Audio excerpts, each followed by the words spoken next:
You know, it's very sad today when you wake up and you either turn on your internet or turn on the TV, and I think it's absolutely sad for anybody, any American, to be watching a tow truck hauling away monuments. Hauling away monuments. I don't care whatever your political opinion or whatever, it's a really sad day when after over 100 and something years that we have to see this, or the act of anybody tearing down a monument, whatever, that they're looking at that is offending them. So this is how I feel. I am concerned about where our society is headed. I am offering this service to help everyone out. A $1 bill, Washington was a slave owner. A $2 bill, Jefferson was a slave owner. A $5 bill did not agree blacks were equal. A $10 bill was Hamilton, a slave owner. $20 bill, Jackson, a slave owner. $50 bill, a slave owner. Now I'm here to help.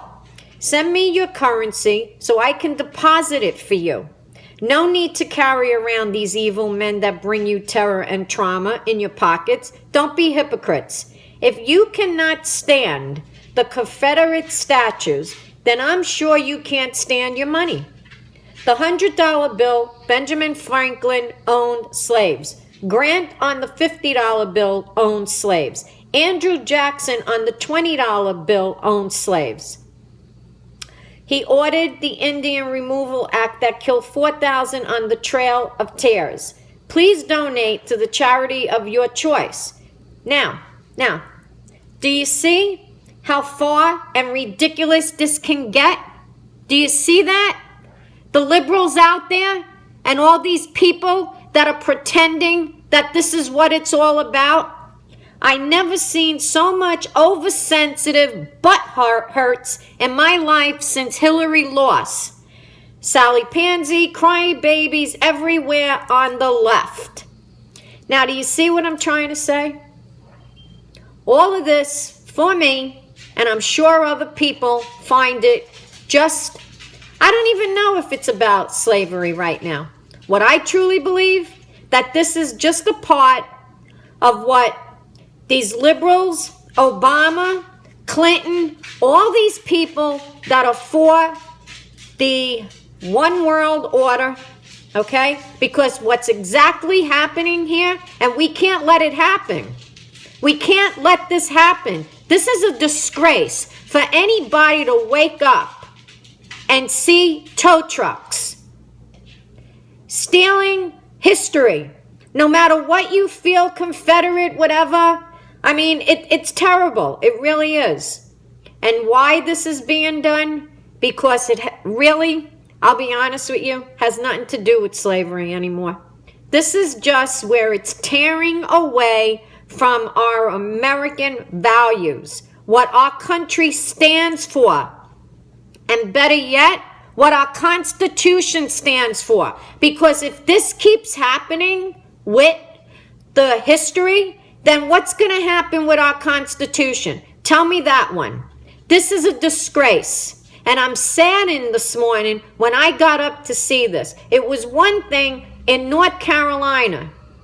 Is this going to happen? This is exactly the way it is when ISIS is taking over other places. What do? They go on a destruction rant.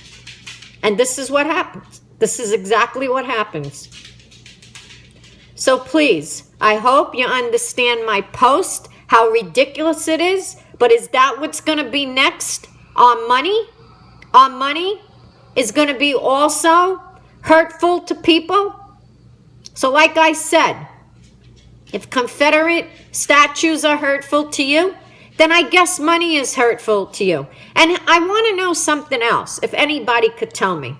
What is going to happen if this happens? If all this statues are taken down and everything about slavery, where does it end? So tell me, after this, will this give you a job?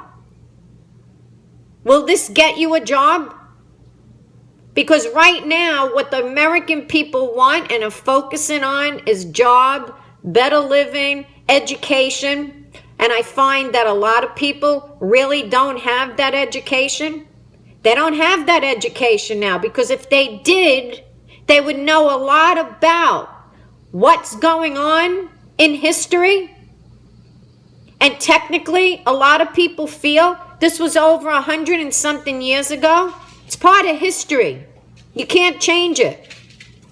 But if you are part of that agenda that's looking for the new world order, like Obama, Hillary Clinton, and many other Democrat liberals are doing, this is part of what they're doing.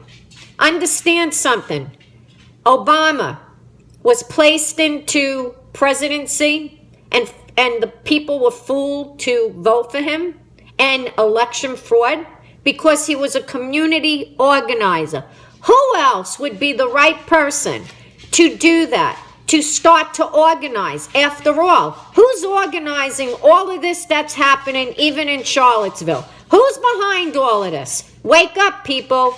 Understand, everything that happened in Charlottesville is not President Trump's fault. This is part of the setup.